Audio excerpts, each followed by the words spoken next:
you know what the Hueys look like. Ours didn't have doors on them. They took the doors off. So in back of the little troop area, which wasn't that big, sat two door gunners with M60s that were mounted, that were pointed out.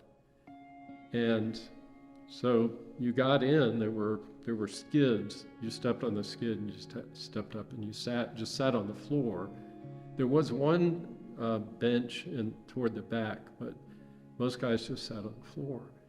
And if you wanted to, you could sit with your feet hanging out,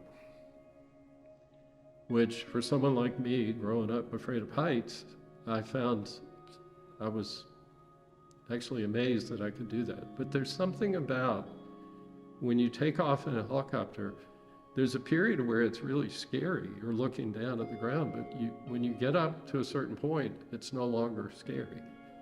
And they flew at about 2,000 feet. And I was so excited.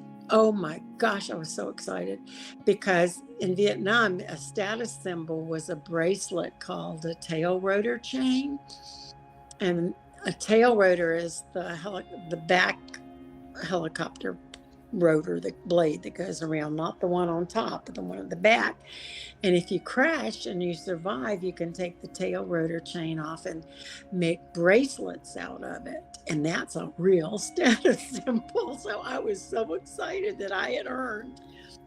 The Army helicopter pilots, especially the young warrant officers that, had high school, I think their only requirement was to have a high school degree.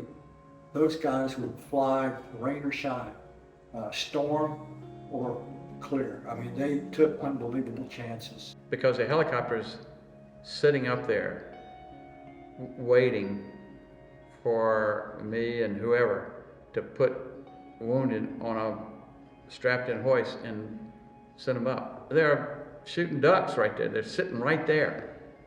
Yeah. Now, fortunately, the Viet Cong didn't have the artillery that we have today, but they could still wound the helicopter and shoot it down.